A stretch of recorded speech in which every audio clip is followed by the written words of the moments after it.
Good evening, everybody, and a very warm welcome. Thanks for joining us this evening on this recording. We at LifeShine Wellness Centre are very excited to be collaborating with Brett Simpson in offering his 21-day Fierce Compassion program. And for those of you that may not be aware, LifeShine Wellness Centre is a natural holistic healing centre, and we're situated just outside Somerset West on the R44. And we offer a number of specialized therapy modalities that are aimed at improving and enhancing and strengthening one's immune system.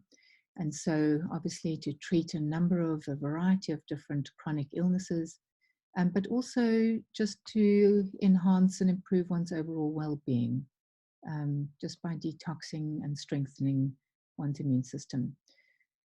But we're very, very aware of how important it is to pay attention to one's lifestyle choices and the emotional and spiritual well-being in order to heal from any difficult or challenging situation, and what a big part of one's healing journey that really is.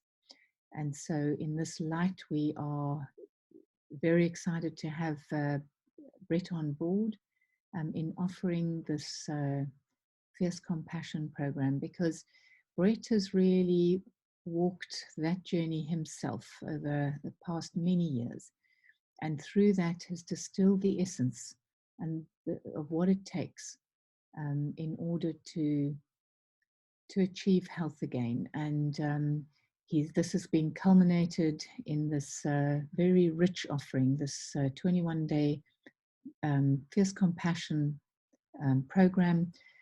And it gives one the tools and the support that you need in order to journey through such a difficult time, or just in order to improve and enhance one's overall well-being at a deeper emotional level. So we are, looking forward to it, Brett, very much. And I know that anybody that engages in this program will certainly derive huge benefit. So we look forward to it, Brett, and I invite you all to listen on and to engage in the Fierce Compassion program. So thank you very much, and over to you, Brett.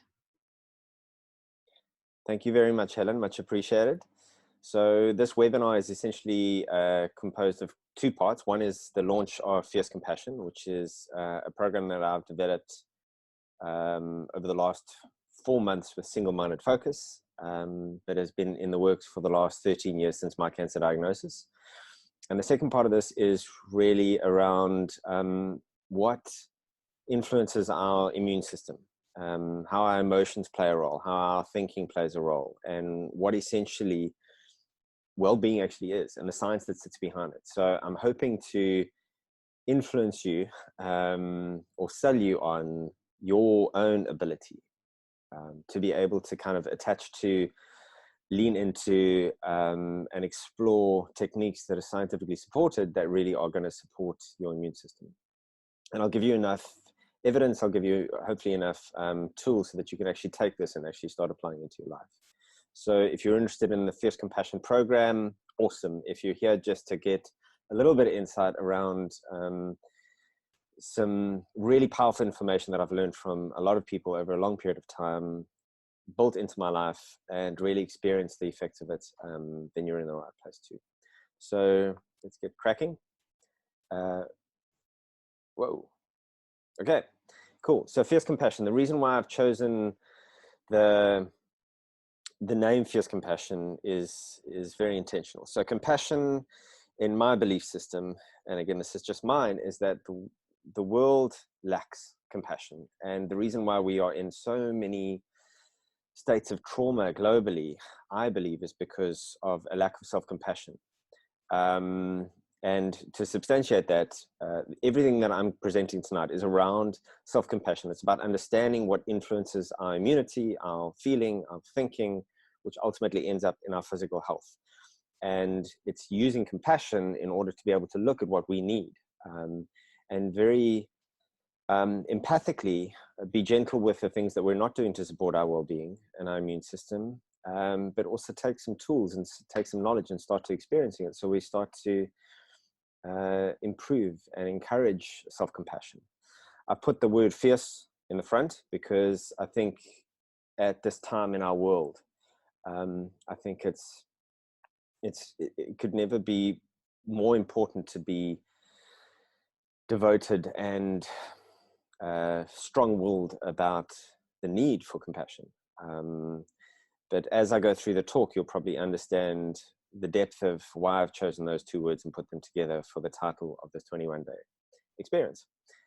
So essentially, what this course is, if I were to put it into a nutshell, would be to take knowledge from other people, incredible human beings who I've been studying for a long time, around again the science and the methodology and the tools that support our immune system, and marrying it into taking that knowledge and putting it into experience, which for me is the definition of what wisdom is. So it's taking knowledge, experiencing it, and creating wisdom out of it. So essentially that's the foundation behind Fierce Compassion and the 21-day experience, which is essentially a theme every single day that you just dip your toe into, that you'll find a little bit of information, a bit of a story, something really human around, and then you'll land it in an experience with a calm mind, with a beautiful meditation, and there'll be some level of integration that then happens from that. But I'll get a little bit more into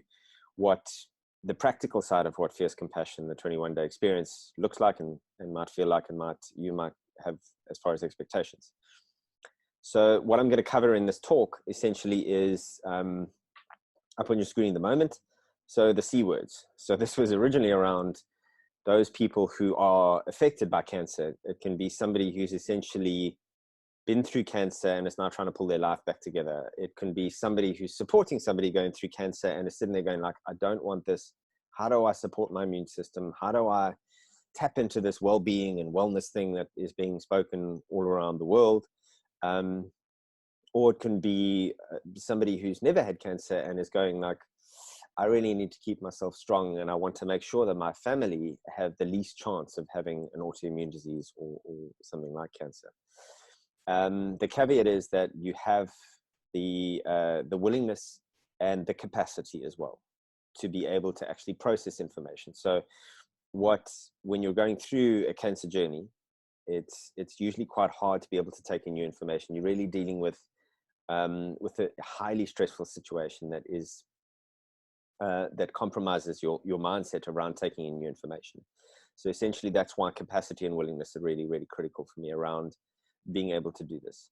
The other C word is coronavirus. So crazily, like the timing of this is, it just seems weirdly coincidental, because everything that trusted medical practitioners are saying about what we need to do in boosting our immune system, take care of ourselves, stay at home, everything lends itself towards what really powerful well-being and wellness advice and good health advice is.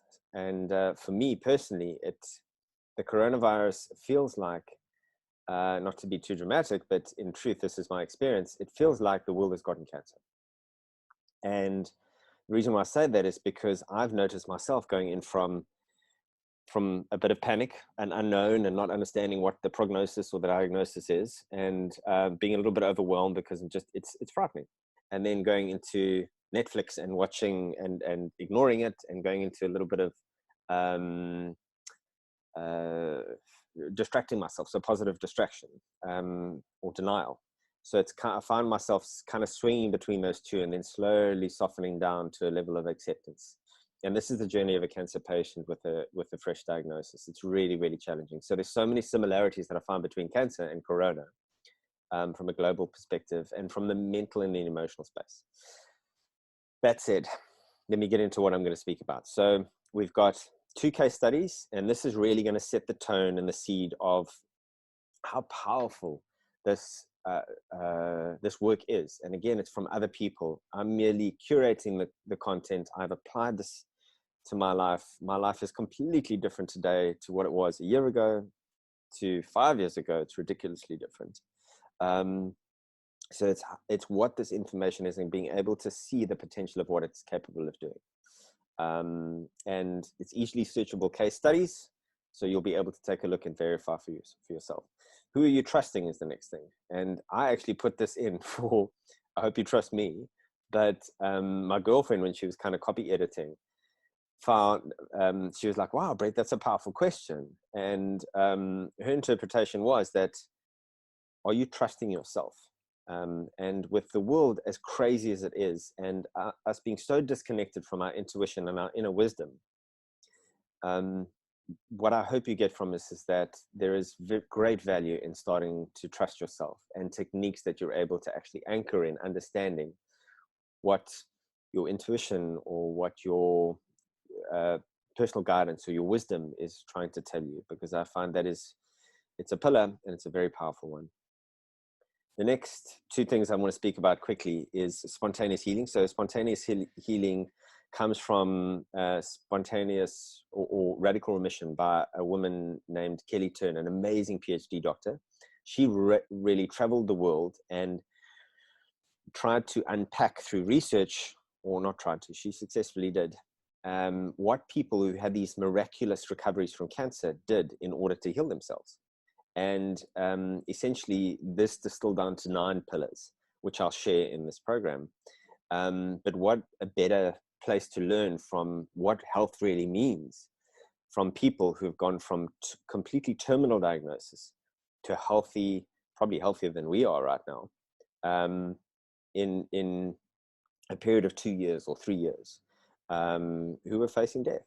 And then looking at the second part, which is record longevity, an amazing study funded by National Geographic over 15 years by a gentleman named Dan Buettner, called the Blue Zones, has been studying 5 communities in the world and trying to unpack why these people live the longest, have the happiest life, and have huge amount of vitality until they pass away past 100, usually 100 years old, that is. And essentially, when you take spontaneous remission or radical remission and you lock that into blue zone work, funnily enough, those pillars match up. So each comes with this incredible volume of science from different aspects, different authorities, but they come to the same truths. So these are the 10 themes that I'm going to speak into. And I'm also going to tell you how I've experienced them, because you can speak into all of this knowledge, but how do you take that and convert that into your life? And that, I find, is the tricky part. And this is what I do for a living. So I'm going to give you hopefully some wisdom around this that might help you be able to, take these pillars and make an experience of them as well. And then I'm going to speak into fierce compassion, which is essentially the course that I've developed over the last 13 years, very focused on research for the last 10 years, been integrating in my life, very focused for the last 3 years. And for the last 4 months, this is the only thing that I've been spending time on, quite literally, is building this 21-day program, which I'll speak to at the end. Cool, let's go. Excuse me for being quick. There's a lot of information, so I just want to really give you a synopsis of each pillar. So I'm going to go through quite a bit. So the first study is an antidepressant study. So if you Google listen to the Prozac but hearing the placebo, you'll find the study on a number of sites. I'm going to have one caveat around this one, and that for me is really important because I've been on antidepressants. What I'm not saying here is get off antidepressants and do it in a way that I'm giving some insight into. For me, there was a place for antidepressants, but what I did when I was going through my depression was that I was doing a lot in the mental and the emotional and the physical side in order to be able to build up the capacity and the tools to be able to carry myself mentally and emotionally after that I went off the antidepressants. So if you are on, speak to your medical practitioner before you go off. I'm not proposing antidepressants are bad or you should get off them. What I am saying is that you have a role to play as far as depression is concerned in being able to support yourself. So if we get into the study quickly, Irvin Kirsch and Guy Saperstein, what they essentially did was they knocked on the door of Big Pharma and they asked them, as my understanding of this is, they asked them for their clinical trials. Took them 2 years in a court order to do that, apparently. And that should be telling in itself. And I'm not demonizing Big Pharma, but they have a lot to account for. But they then replicated these studies, and let me go through those and the effects of that. So the first study was 2,318 patients across 19 clinical trials. They did another study, 5,000 patients, 35 clinical trials. And basically they'd pulled all the research, all the clinical trials from Big Pharma, who had Prozac and kind of the big antidepressants in the market. What they found is that the placebo effect worked 81% of the time as effectively as the antidepressant when given the same stimulus. So what that essentially means is that people who were told that you're taking an antidepressant, you're going to feel better, you're going to feel like this, and basically took a sugar pill, as the placebo effect essentially is, had an 81% shift in the same direction that antidepressants did. So what's fascinating about this is essentially, if you look at Joe Dispenza and You Are the Placebo, he essentially, in that book, he breaks down how this actually works. And that's essentially when we are expecting something and we put our full belief around that, essentially what we're doing in our brain is we're pushing a signal to our genes and opening healing or opening happy hormones and hormones that are going to support us emotionally. So essentially we're going, okay, cool. So we're going to feel better. So then our brain tells our DNA, we're going to feel better. So it does all the work, and then essentially we feel better. So how does that work? Essentially, our mind is like a pharmacist. We go into a pharmacy and we go to the pharmacist and we say to him, we want to feel this way. The pharmacist then goes and picks up that hormones, and then we open those hormones within ourselves. I hope I'm explaining this okay. But hopefully you get my gist, because I feel like I'm muddling it up. But essentially, the body then reacts to the expectation of the mind. And it happens in a very simple way biologically, so that we start to produce our own set of chemicals, which are our own hormones, which make us feel better, which essentially are our own natural antidepressants. Cool. If we then go to, incidentally, on that study, if you are looking for, I just want to kind of really reinforce this. This is an established study that is mirrored all over the internet. So please go take a look at it if this makes you curious. It's very, very powerful, and there are hundreds of different studies that will support this and that are slightly different. Then if you look at, or if you Google Mindset Matters, Exercise and the Placebo Effect, you'll find this study, which is a Harvard endorsed and a Harvard kind of supported study around how our mental expectation around exercise actually shifts our biology and shifts our physicality. So the essence of this is 48 chambermaids across 2 hotels. The critical part about these chambermaids was that they weren't aware that they were exercising during the course of their daily cleaning of hotel rooms. What the truth of that is that was actually a huge amount of exercise. It was equivalent to, I think, probably about an hour and a half's worth of focused exercise was what they were doing. But they were ignorant of that. So they split them into 2 groups. They educated the one group to actually say what you're actually doing in the course of your work is a huge amount of exercise. It's equivalent to an hour and a half at the gym, let's say. And the group 2, they didn't tell them anything. They were oblivious to the fact that their work during the work, what they were doing was in fact exercise. So they were a control group. After 30 days, group 1 had lost 2 pounds of body fat. So that's on mental expectation. So this is how our mind essentially programs or signals our body to react in a specific way. And that's just mental suggestion.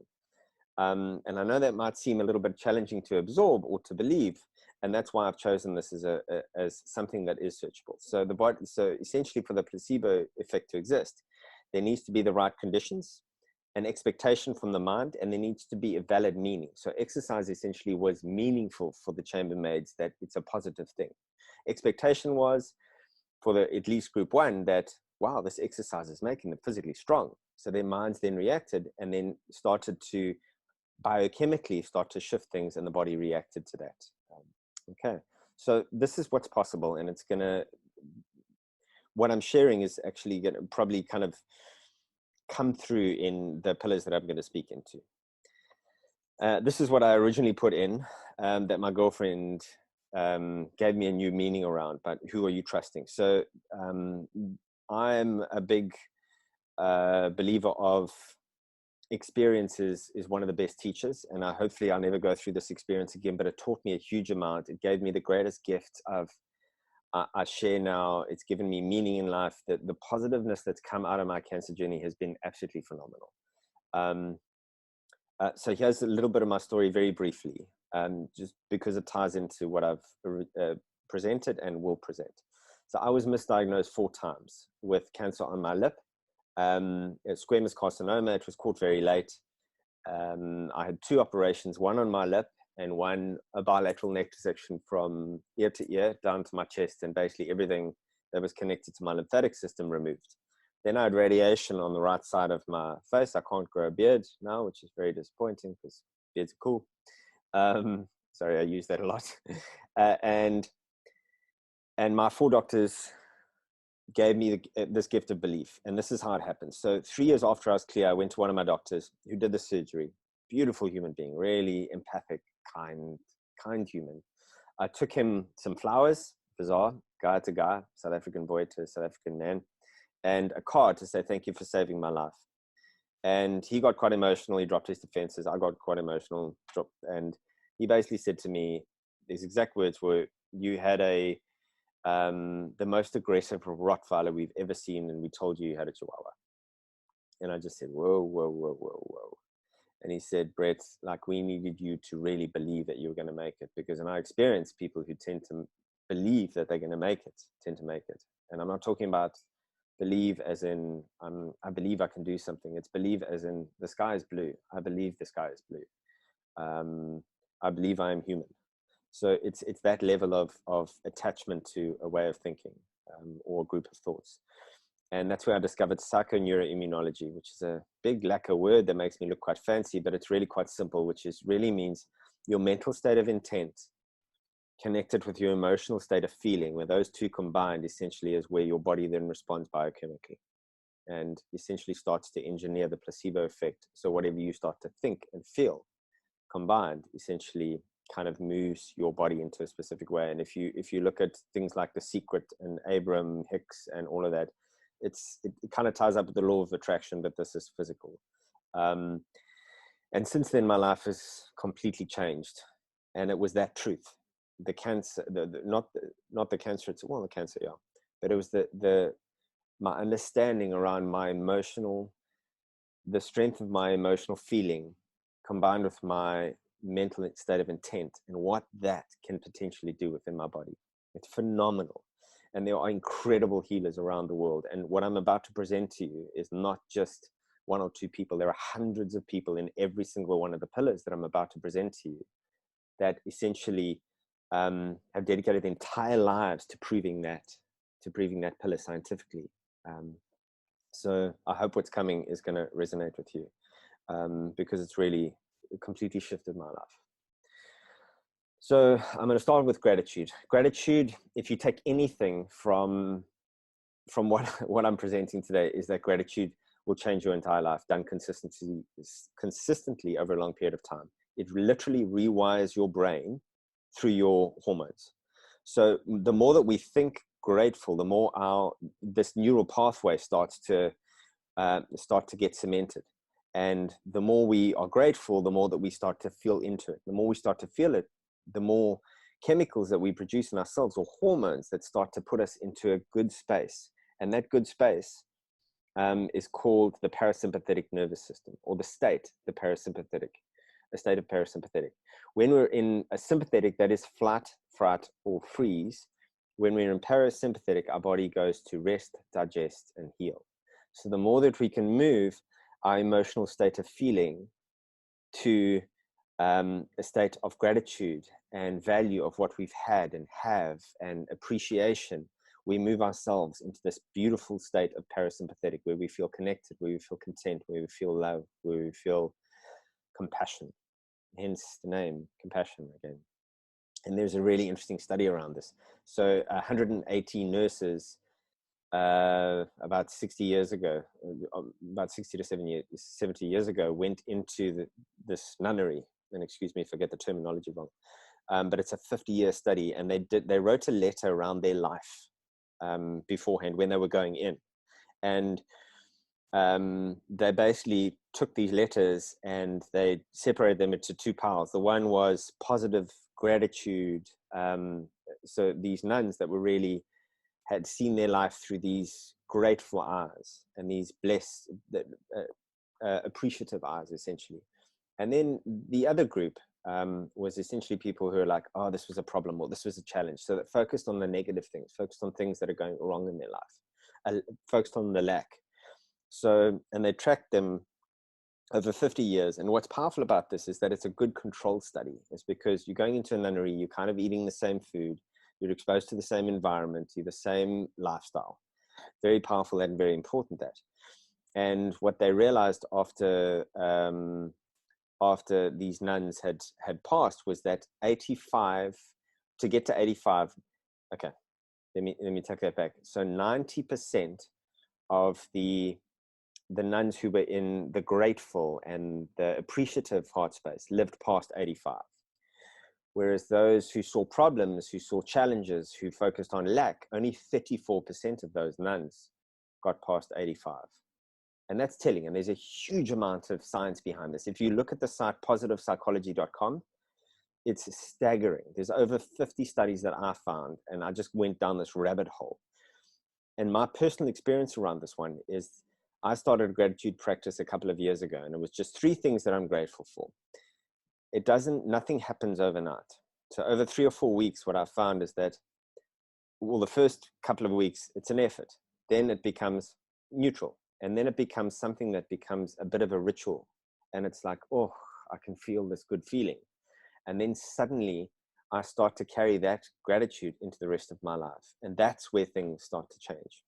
And I was speaking with a friend this morning.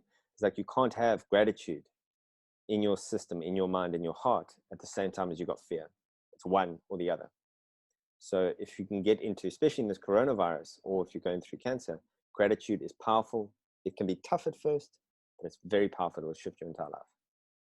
The next one is the Enneagram. So this is the foundational tool that I use, and that it's in Fierce Compassion. It is incredibly powerful. It's an ancient tool.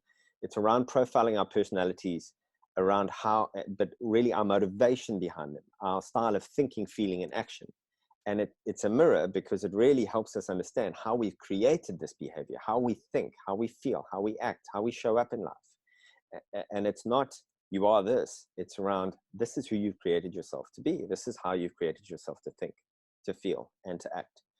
What it's given me, I can own my superpowers. I'm very good at mediation. I'm very good at understanding somebody else's viewpoint. That's my superpower, and I can now own it. And the Enneagram gave me the ability to go, I've got this. This is what I'm specialized at.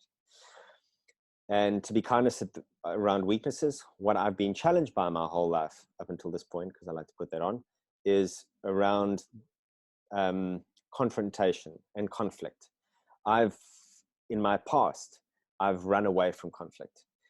And it's a challenge that I've worked on very consciously for quite a number of years. And now I use my superpower to help whoever I'm in conflict with to understand everyone's perspective with empathy. And therefore get through conflict using my own style, which is very, very powerful. When we know ourselves, we can understand how we think, how we feel, how we act. We can understand how we can access change.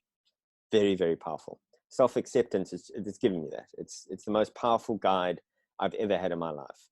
And it's the best gift you'll ever give yourself. Cool. I tend to get evangelical. So then food, there's a huge amount of awareness and consciousness around food and what's really important, and the plant slant, which is in both blue zones and radical remission, moving towards more plant, more grains, more a little bit away from too much meat, too much dairy, sugar. So there's a lot of kind of obvious pillars. We do speak into it in a little bit more detail in radical remission, but those essentially are it's as simple as that. But the most important part is how we relate to food. So my comfort food is lasagna. And why? Because my mother made it, it's her recipe, and I love my mother. So essentially what that means is there's an emotional connection to that type of food. So what I'm now doing as I'm shifting my diet very slowly, very small steps over a long period of time, is that I'm starting to make emotional connections very consciously to new foods and new types of food, and creating ceremony around it and gathering friends and people who I care about. So I'm starting to develop emotional connections to healthier food or healthier dishes. It's very powerful, and it's not a very challenging thing to actually do. The biggest thing is awareness. If I'm going to give you any advice, it's drop the judgment. You don't need to become a vegan, although you're kind of moving in that direction at your own pace, your own time. Tiny, tiny, tiny little adjustments, soaked in huge amount of awareness. That's how change happens. That's how I experience change to happen. And it's how I know that anything sustainable that's going to happen is going to shift over a period of time. Next one, we're on to movement and body. So both blue zones and radical remission speak to this. And this is around natural movement. If you've heard of Mark Hyman or Zach Bush, they speak ardently around our comforts in our modern world are the reason why we're getting sick. It's the reason why we're getting ill. We've taken our natural movement, we've become lazy, and the conveniences of modern life are starting to kind of pull away from the exercise that happens in a chambermaid example. So I'm very privileged and I'm very aware of it. So somebody comes around once every 2 weeks to clean our apartment. Now we're doing it ourselves with the whole coronavirus. There's exercise, there's movement in that. If you've got a lawn, mowing your lawn yourself, if you get a garden boy, you're not garden boy. That's, sorry about the terminology. But if you get somebody who caretakes your garden, essentially what you're doing is you're taking away that as natural movement. So essentially, when we take an elevator or an escalator as opposed to the stairs, we're reducing our natural movement yet again. So essentially what the blue zones teach us is that the natural movement, doing things for ourselves, going for a walk, those sorts of things are hugely valuable and are very natural in the blue zone communities. And when it comes to exercise, most of these blue zone and radical remission, it's all about fun. So I'm a kite surfing, and I surf, and I trail run. So I really love going for a run. It clears my head. Kiting scares me. I think the kite's trying to kill me most of the time, and it's very exciting. So I get a lot of joy out of it. Surfing, I've done my whole life, and I feel like my connection to my version of God with that. So it's finding things and activities that inspire you, because going to the gym more often than not is a slug, especially in winter. So this is around incorporating and reincorporating or emphasize natural movement. And what's powerful is that for the head, it's really incredible because it forces us to create endorphins, happy hormone, and it gets us from our sympathetic nervous system into our parasympathetic by manipulating our bodies. It's phenomenal. It's easy. It's easy to manipulate yourself essentially to have the good hormones by doing exercise.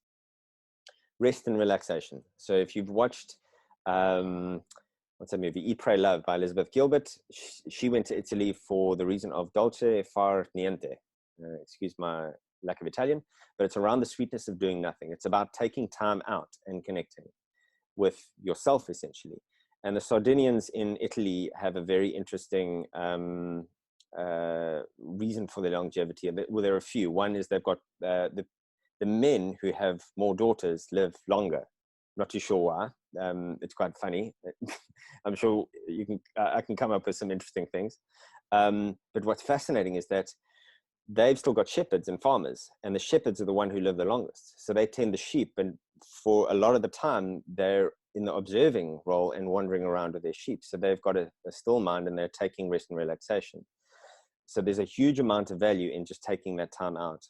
And in a lot of like entrepreneurial or CEO books that I've read, it's those entrepreneurs that take a sacred Sunday or a sacred weekend and go, okay, I'm parking this and I'm focusing on myself and my loved ones and my life and my well-being in this space, that then gives them the power in Monday to Friday to be able to knock out what they need to do and create amazing things. Then we're looking at deliberate choice. Now, this is a tricky one, especially for cancer patients. I remember making my decision on what treatment to do was the hardest thing I've ever done in my entire life. And it left me with this real lack when it came to this decision-making. And what this essentially means for the radical remission people is making tiny, tiny decisions to build confidence. And with one patient that I worked with, she was amazing. She struggled with this pillar. But the 1 week, her goal was, instead of getting out of the left-hand side of the bed, get out of the right. It's a deliberate choice. She did that for 7 days. She took a bigger choice the next week, and a bigger choice, and a bigger choice. And then suddenly she was making these big decisions around what treatment to make or what choice to make in life. And suddenly they were so much easier because she had taken little decisive decisions. And the reason why I feel this is really, really powerful is that when you're in indecision space, anxiety sits there. So you're sitting on anxiety the entire time. But if you make a decision, right or wrong, doesn't matter. You're actually making a decision and you're dropping that anxiety, that little anxiety. And the more that you've got peace of mind, the more that you're able to actually get into your parasympathetic state. Then we go to intuition. So there are 100 million neurons in our gut or digestive lining. So that's gut feeling. So when somebody speaks about gut feeling, or if you're looking in the brain, the reptilian brain, which is our instinct and our intuition, essentially what they're speaking to is the body's intelligence. And if you understand kinesiology, it's really what this is around tapping into the body's wisdom around mental truths. And Steve Jobs and Oprah Winfrey were famous for following their intuition and quietening the world around them. And meditation is very powerful for this. It's just to soften everything else and to allow your inner guide, essentially, to be able to weigh in on a decision that you need to make. Steve Jobs was very famously a reporter actually asked him, we've done the research, no one wants touch. This was right at the beginning when he launched, I think it was the iPod or something. And basically he said, trust me, they want touch. They don't know what they don't know what they want right now. So that level of intuition that he had, that he honored, that everyone went up against and said, you know, BlackBerry's got the little buttons. He followed his intuition, and then what happened? So it was listening to that inner guidance. Then we go to living in purpose. Now this actually seems for me, and it firstly was like, it's a little bit iffy, but living in purpose has one of the most amounts of evidence behind it. Because why? Because depression is the opposite of this. It's a lack of purpose. And essentially what that means is there's a huge amount of research that actually backs how important this is. So Okinawa, Japan, two things are fascinating that they do. They've got something called a moai. And when kids are 5 years old, what they essentially do is they gather them with probably about 4 or 5 other 5-year-olds, and they have the ceremony, and that's their support for the rest of their life. That moai, or that group of youngsters, then grow old together and they support each other mentally, emotionally, and even financially. And it's a lot of the interviews that Dan Buetten actually went through is that these moais actually meet daily, not just weekly. Like some of them over 100 years old are meeting every single day to connect, to Skinner, to just to have a chat and to connect. But that's their core. That's their primary support. And then moving back to living with purpose, ikigai is essentially what the Japanese speak of as a reason for waking up in the morning. So essentially, an example of this is one of the guys in Blue Zones was a very elderly man. His purpose was to fish for his family. So he brought fresh every single day so his family could eat. Then this 102-year-old lady was asked by Dan Buettner, what is your ikigai? And she said, it's sitting with my great granddaughter because it feels like I'm jumping into heaven. So it's those reasons that we attach to life that inspire us to do something, to serve, to be a part of life, to be living. Community, if there's one pillar besides gratitude that I would put on as critically important, it's community. It is really, and just speaking into, I'm sitting with a LifeShine logo behind me, what they have created in the community that they've, or the organization that they've got, and the space that they do this in, is phenomenal. You'll feel cared for and loved as you come into the space. And this is essentially what community is. And this is in Blue Zone. This is in radical remission. This is in positive psychology. And it's in what I've spoken to about the Japanese around the moais. So that community is the strength, is the heart of longevity. And it's been proven in so many different ways. if you look in PubMed, which is a medical journal of validated research in the medical space, you'll find incredibly amounts of information about this. And if you've got cancer, it's so important to kind of get that support around you to activate it. If you're going through coronavirus, like, connect to your family, connect to your friends, keep those communication lines open, because that social distancing disconnects us. So using technology is very, very powerful. The NHS in the UK has actually taken this to heart, and they've actually created something called social prescribing. And what essentially that means is that they, once they dealt with a patient, they connect them to a community and a community organization that then carries them as a community support after that. The Netherlands do this, and Ireland does it as well. It is the most important pillar. Okay. Living in joy. Joy is summed up, and I would have liked to have worn my oxytocin shirt today, because essentially it's a chemical.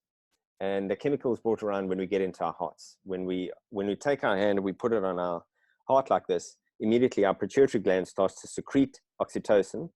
We also get oxytocin from, I think it's our gut. But essentially what we're doing is we're getting ourselves into emotionally open, loving space. So the more that we connect with loved ones, the more that we play with a beautiful puppy, connect with children and play with them, the more we're adding serotonin, oxytocin, dopamine, endorphins, and we're moving from the sympathetic to the parasympathetic. And that's the game, moving from the one state to the other state. This is likely very challenging. I've found it very hard to give myself permission to schedule joy in my calendar. It seems bizarre even saying that, doesn't it? It's like, I'm going to put this in, this is my joy for today. But it's probably the most important thing that you could do in your life, because this brings in the hormones, which calms your nervous system down, and then your body does its magic in a very beautiful, complicated, but very simple way around healing, digesting, and chillaxing. Releasing suppressed emotions. Now, this is going to be challenging for the rugby South African boys, but there are so many ways that we can actually let go of emotions that are stored in our cells. So this was massive in the blue zone. It was massive in radical remission and positive psychology as well.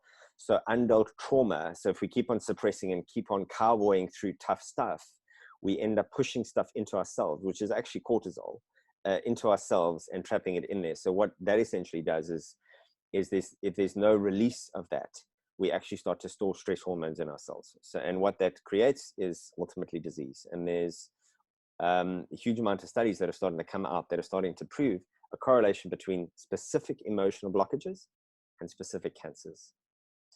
And if you look at old societies, you're speaking qi in Chinese, I think prana in the Indian space, and where there is energy or life force going through us, and where there is a blockage, it needs to be cleared essentially. So if you look at these ancient societies, they've all had these different names for clearing and allowing life force to kind of flow through us. And I use dance, I use running, there's therapy. I've got a psychotherapist that I work with every single week. He's amazing. I let go of a lot of old stuff. He helps me also celebrate victories as well. There's TRE, there's EFT, there's Reiki, there's transcendental meditation. There's so many different things that we can pick from, that we can start as an entry point to be able to releasing emotions. And it's really, really critical, but also a very challenging one. Then lastly, there's the deepening of spirituality. And this does not necessarily mean religion. In fact, it doesn't mean religion. It's in blue zones, radical remission, and positive psychology. So in radical remission, it's not a religion, it's a practice. So this is something around, I'm going to meditate in the morning, I'm going to go for a walk on my own, I'm going to look at the sunrise. That's a spiritual practice. Then if you're looking at blue zones, there were only 2% of people in blue zones that didn't have a faith-based belief. And what's interesting here is that it's completely irrelevant what that belief is. Completely. It's community orientated, and it's about something greater than themselves. And if you take those two together and you isolate what's common, meditation, prayer, those two things are big anchor points in that. And for me, meditation has taken a decade to land, and now I very rarely miss a day of meditation. It's one of those things that when you practice over a long period of time, you start to become a lot more calm, a lot more centered, a lot more what do you call it? You start to be able to manage a lot more stress. And this is essentially is connection with yourself, connection with another, or connection with something greater than yourselves. I often used to, in the patients that I've been working with, is to go, when you sit in a place that has no light pollution, and in the night you look at the stars, like that feeling of awe, of like, yo, and with the words melt away, that's about connection. So not necessarily about God in a religious context. Any guidance that I can give you for those of you who this is enough and who might not come on the Fierce Compassion, or might want to have tools to take into Fierce Compassion, this is what I've learned. And this is what a lot of people that I've supported have gone through, and that are really important. Compassion, compassion, compassion, compassion. And this is why Fierce Compassion. You're going to fall off. You're going to fail. You're going to drop meditation. You're going to eat what you shouldn't eat. Just compassion, complete compassion around this. It's about the long game. This is not around the short game. And we need way more compassion in our lives than we give right now. Gratitude over a long period of time will literally change your brain. And there's so much science behind that. Those two, take those and put one in each pocket. This is what you need. The next thing is, when you're taking in knowledge, take a little bit of knowledge, experience it, take a breather. That's what I find has worked for me. It's what I find works for other people.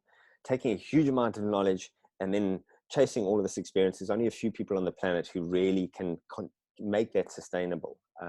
So what I've learned is take a little bit of knowledge, make it wisdom through experience, and take your time. So what I've done in my diet is over 3 years. The gratitude practice, 2.5 years. It took me 3 years to get off alcohol.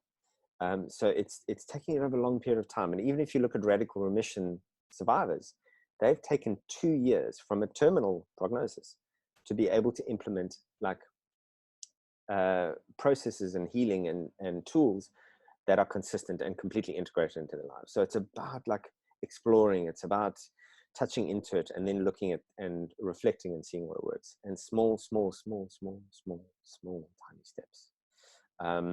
And you see the change in the subtlety, and with reflection and awareness. And that's the guidance I can give to you. And now I'm going to get into Fierce Compassion, because I don't want to carry on. I've realized I've probably gone on for quite a while. So Fierce Compassion is about to be launched through LifeShine Centre with a discounted rate.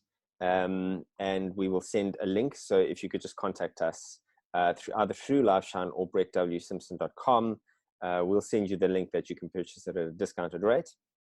Essentially what the Fierce Compassion 21-day experience is that it is knowledge integrated. And what it would look like for the group. So there's 3 ways you can do it. You can do it all on your own, or you can do it in a group setting, which we're launching next week with LifeShine. So there's a big group of us that are doing it at the same time. And there's something very powerful about that. And then lastly, there is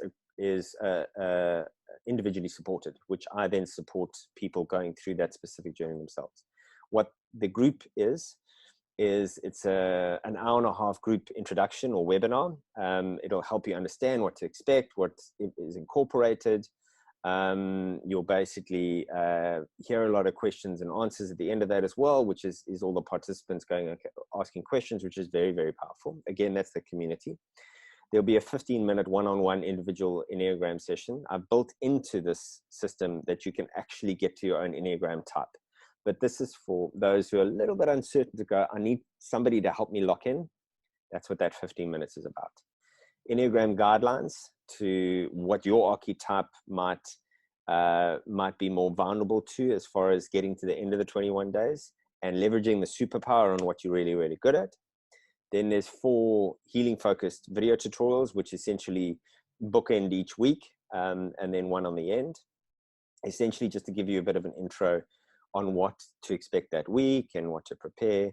Then there's 21 knowledge nuggets, all research supported. So this is in the form of a little bit of copy. It'll take you 2 minutes to read that. And there's a roughly 6-minute audio that I just give my own experience or there's a little bit knowledge nugget around that. And then there's a meditation that is anywhere between 6 minutes and 12 minutes long. This is just to get you into a soft space, quieten down the mind so that you can take in this information. It's very powerful, the first 12 days that I've taken, which has leveraged an amazing woman named Sarah Blondin's very compassionate program. It's beautiful. It really is amazing. So it's firstly guided, and then it goes to self-practice. There's a worksheet so that you can take the knowledge and experience it. And then there's extra resources for those of you who want a little bit more on the scientific side, who I want to learn a little bit more about this, firstly. And then right at the end, there is an hour and a half group reflection. And that's where a lot of amazing learnings come up, and integration, and what is the plan moving forward? So what are the next steps? And then there's a 3-month resource planner to take what you've learned and to understand how you've coped and managed with it, and then create your own program for the next 3 months. Because 90 days is where you can actually lock in a habit. 21 days is where you've got enough experience to understand the nature of it firstly. I hope this has been helpful and beneficial. I'm going to tie things off. Thank you very much for watching this webinar. I really appreciate it. And I'd also like to thank again LifeShine for this amazing collaboration opportunity. I really, really am excited. I'll put the details in the launch and everything into media or communication that will attach to this video that people can watch later. And if you're interested, please email us and we'll send you a link for the discounted rate, and we look forward to having you on the course.